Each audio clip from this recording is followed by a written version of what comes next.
Hey guys, Colton here from the Eevee Kingdom, and this is going to be a very different video than what I'm normally doing. Mostly, you see, I've been a fan of Yu-Gi-Oh! For a while, and my favorite series is actually Yu-Gi-Oh! 5Ds. So, yeah, I'm making a video about the Signer Dragons.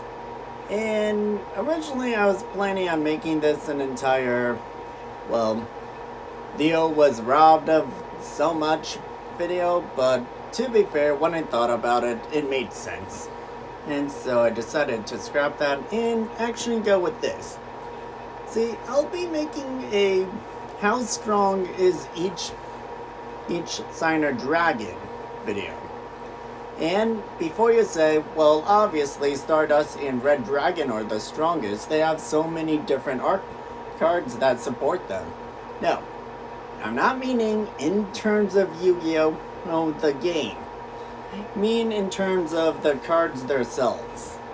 So, similar to how Season 0 kind of explained how Yu-Gi-Oh! Would work.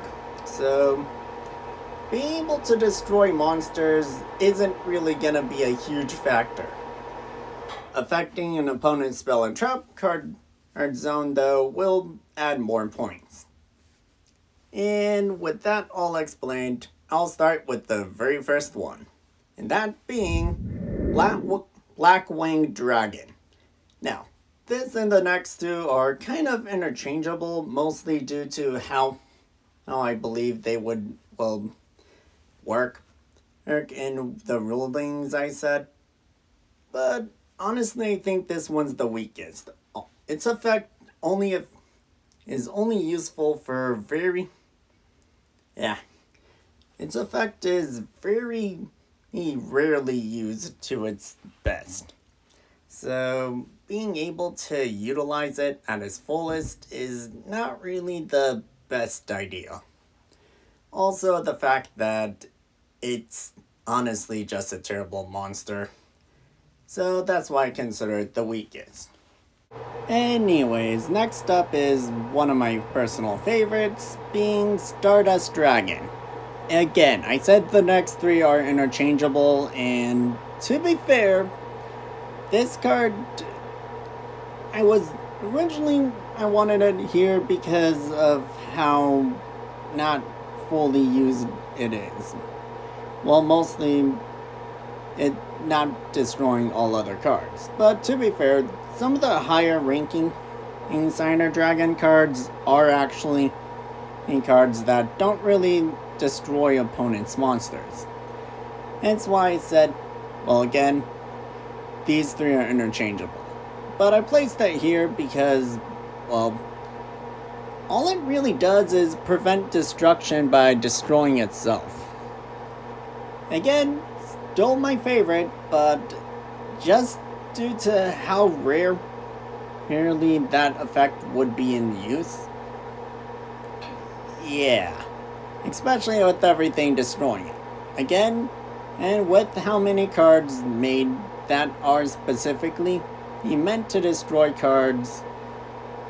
Again, pass, but in terms of their effects, I had to put Stardust down here because of that. And the next one right after this is Red Dragon Archfiend. Yeah, I honestly don't have as much to say about this card as I do with every other card, so I'm just gonna breeze past it. Its effect's able to destroy all defense position monsters on your opponent's field. Good, yes. But the downside is, any monster you have that doesn't attack also gets destroyed. So double-edged sword, or in a way. And for that reason alone, I wanted it to be lower on the list, mostly due to the fact that, well, as I said, double-edged sword. And that's also the reason why I said that it could change with Blackwing Dragon and Stardust Dragon. In my opinion, Red Dragon Archfiend is just higher than Blackwing, due to its effect being actually good, but lower than Stardust since it doesn't have a drawback. Stardust doesn't really have a drawback. Back to it. Black Rose Dragon, on the other hand, is a lot stronger. Again, I said if it can destroy spell and trap card zones, or at least affect them, they have higher ranking. So, Black Rose's effect is pretty much a nuke and destroys the entire field. So yeah, definitely has higher standing than the other 3 cards I mentioned. And is way better than Red Dragon Archfiend because unlike its counter effect where if your monster doesn't attack, it's destroyed, you don't necessarily have to use Black Rose Dragon's effect to destroy the field. So that gives it a lot more points than Red Dragon. And also it has a second effect where it can convert a defending opponent's monster. A defending monster on the opponent's field into attack mode with 0 attack points. Yes, you need to banish a plant type monster, but when you think about it, it has more value to it than any other card. Any of the other cards I've already mentioned. Stardust can prevent destruction. Black Rose can provide more damage while also making your opponent's field destroyed. So yeah, higher than Red Dragon Archfiend, but I had to put it lower between the next 2, which in fact are honestly some of the least used ones. That being Ancient Fairy Dragon, and as the second strongest. I had to say this because, in show, we have already seen how strong she is. Is able to connect the human realm and the spirit realm together in slight ways. So that gives more brownie points. But in matter of cards, it's not really that strong. But it affects your life points. And honestly, it's one of the only Signer Dragons that is capable of actually affecting a life point gauge while also not attacking.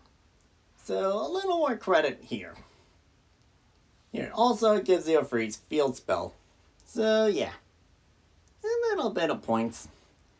But that all comes in comparison to the I believe strongest Signer Dragon.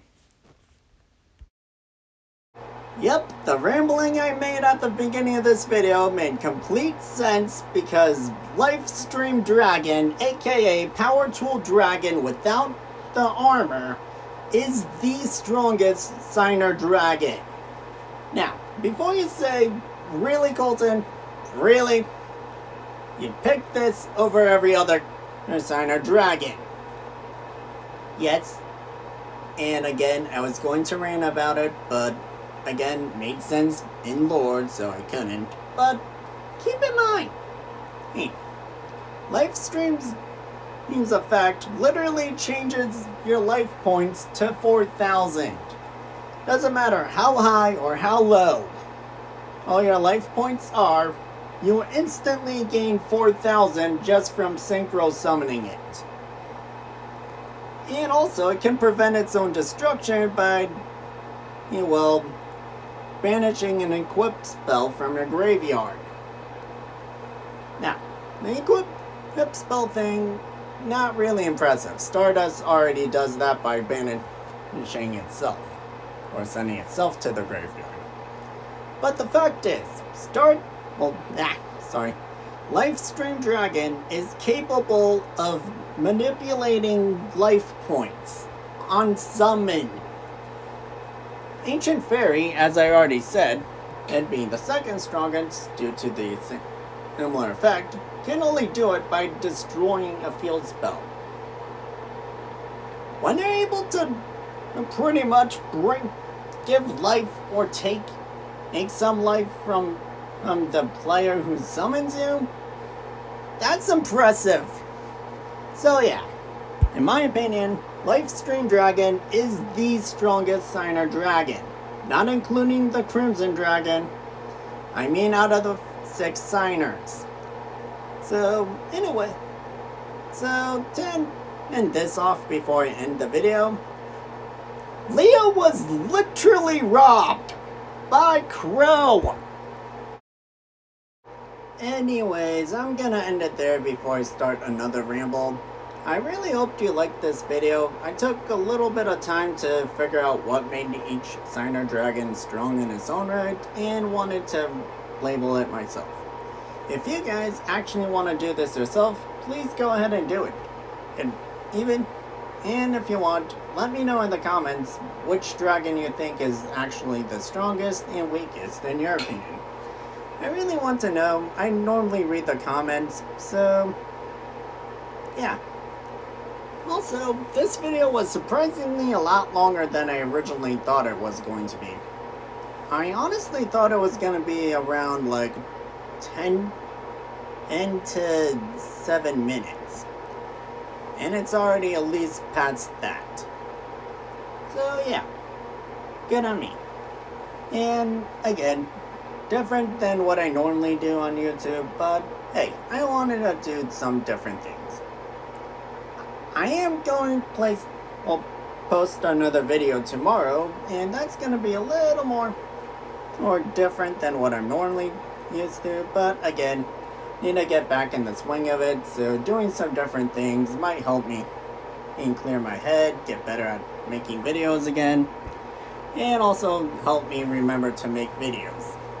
Anyways, if you like this video, please like, comment, share with others to spread the word of Eevee, and subscribe if you haven't to be a member of the Eevee Kingdom.